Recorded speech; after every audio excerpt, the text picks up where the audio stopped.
A man keeping vigil accidentally sneezes. To his horror, it awakens the female corpse beside him. She starts to climb out of the coffin. The man trembles in fear. Oddly, she doesn't seem to see him. As she gets closer, Jack quickly draws a circle on the ground with chalk. Surprisingly, it works. The corpse approaches but is blocked. She starts circling, searching for a way in. Jack shakes uncontrollably, terrified the barrier will fail. He endures this for a long time. Then, a rooster crows loudly outside. The corpse shudders violently, and retreats into her coffin without looking back. Jack breathes a huge sigh of relief. He thinks he's finally safe, but as he nears the coffin again, he witnesses something utterly terrifying. The coffin suddenly levitates into the air. Jack is frozen, paralyzed with fear. But what truly shocks him is the corpse not only flying the coffin, ramming it against his protective circle. Miraculously, the barrier holds strong. Jack takes off his shoe and fights back. Another cockcrow breaks the silence. The corpse reluctantly retreats once more. Though her attack fails again, she casts a curse upon him before vanishing. His black hair instantly turns ghostly gray. Having narrowly escaped with his life, Jack flees the haunted hall in panic. But danger is already closing in. That night, he sneaks back into the church. He draws his protective circle in advance, then opens a scripture in praise. But this time, the corpse changes tactics. She summons hellish spirits. Emboldened by his previous escapes, Jack taunts her arrogantly from his circle. This enrages her completely. She summons a demonic hand. Luckily, Jack is prepared. He read about this leader in an ancient text. Its eyes hold dark, deadly power. Avoid eye contact, and he's safe. Then, a cockcrow pierces the night. Jack thinks dawn is near. But when he turns, all the spirits stand behind him. He realizes the terrible truth too late. It wasn't a real rooster at all. It was a trap set by the demons. The moment his eyes meet the leaders, his sacred circle shatters instantly. The demon horde rushes toward him, swarming in for the kill. A man spots a landmine on the ground. He pretends not to see it, and deliberately steps over it. The unsuspecting officer behind him steps right on it. The officer freezes instantly. He looks down. It's a pressure release mine. Any movement and it blows. He orders the man to find a heavy rock, hoping it might save him. But the man has no intention of helping.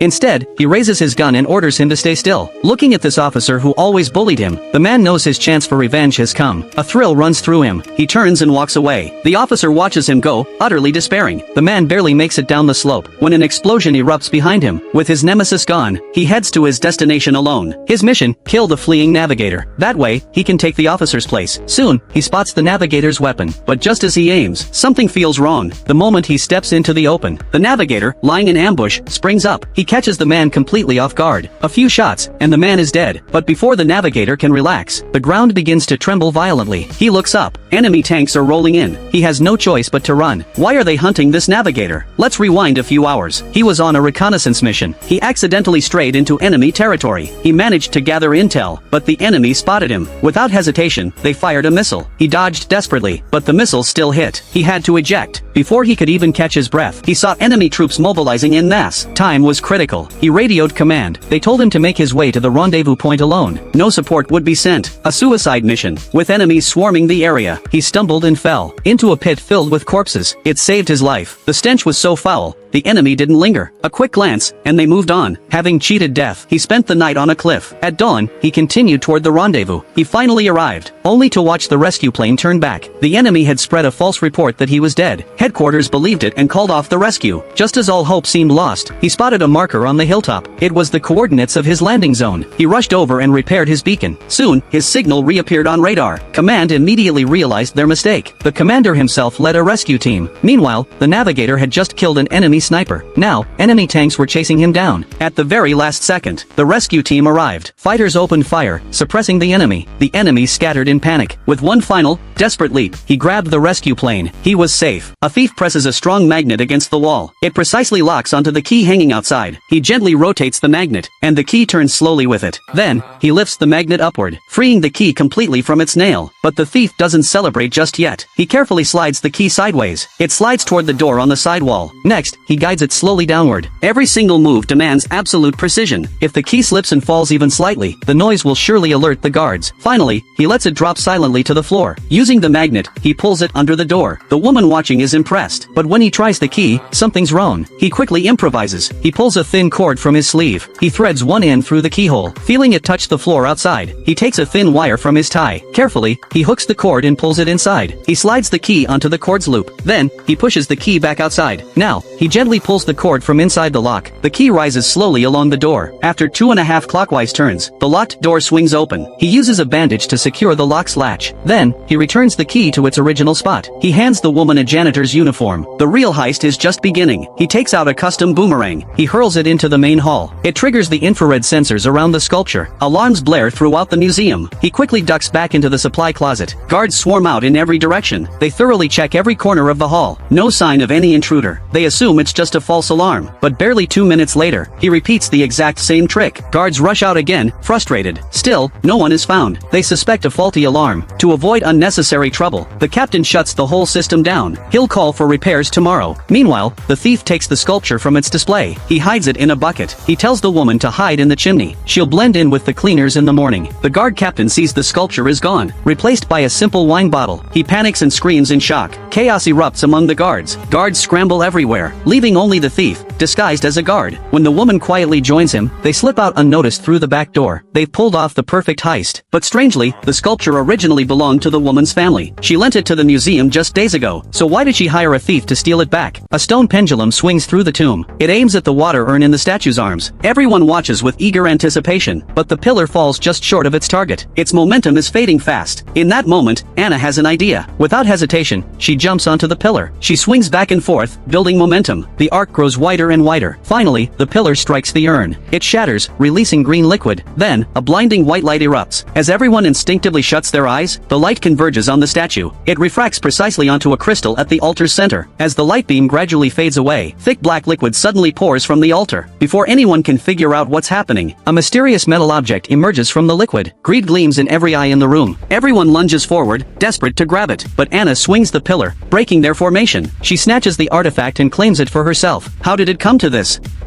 Let's rewind. Anna was urgently called home from school. Her father, a treasure hunter, had died suddenly. He left behind an ancient estate. And so, Anna inherited the estate without much thought. On her very first night there, she had a strange, vivid dream. In the dream, she was a child again. Her father spoke of a legendary treasure, the Prism Triangle, a mystical relic said to control time itself. Whoever possessed it would gain magical powers, and even the ability to reverse time. Just as she was about to ask more questions, a strange noise jolted her awake. She followed the sound. It came from an old, forgotten clock. Something inside was faintly glowing white. Driven by curiosity, she smashed it open. Inside, she discovered a strange, ancient compass. To understand what it was, she took it to her professor at the university. The moment he saw the compass, his face went pale. It might be a clue to the Prism Triangle. The compass needle pointed to where the treasure might lie. Her father had sought it his whole life. Anna decided to follow the compass. What she didn't realize, the moment she left, the professor sold the information to David, from the Illuminati. That very night, back at the estate, armed killers stormed through the doors. Anna fought back without hesitation, but she was completely unaware that their target wasn't her at all. They were after the ancient compass. When she figured it out, it was too late. The compass was gone, stolen by a second team. The hall was left in complete shambles. Anna didn't care about the mess. As she wondered how to find the compass, an unexpected turn of events occurred. A courier arrived with a mysterious letter. A guard handcuffs a prisoner to the car door, but he forgets to take the keys. He goes into a store to grab a coffee. Seeing him leave, Anna realizes this is her chance. First, she has to get out of those handcuffs. She struggles desperately, but nothing seems to work. Just as she's about to give up hope, she spots a metal pipe lying on the ground outside. A bold and dangerous idea forms in her mind. She turns the key, starting the engine. She shifts the car into reverse. She stretches her leg as far as she can and floors the gas, but her leg isn't long enough. The handcuffs don't break. Instead, she slams into the car behind her. Luckily, there's no one around to notice. She quickly shifts into drive. This time, she hits the pipe perfectly, but she hits the gas way too hard. She pushes the car in front of her into the ocean. She slams on the brakes just in the nick of time. She barely avoids plunging in herself. Just as she's about to make her escape, the guard bursts out of the store. She hits the gas, trying to speed away. The guard jumps into the car. They struggle violently.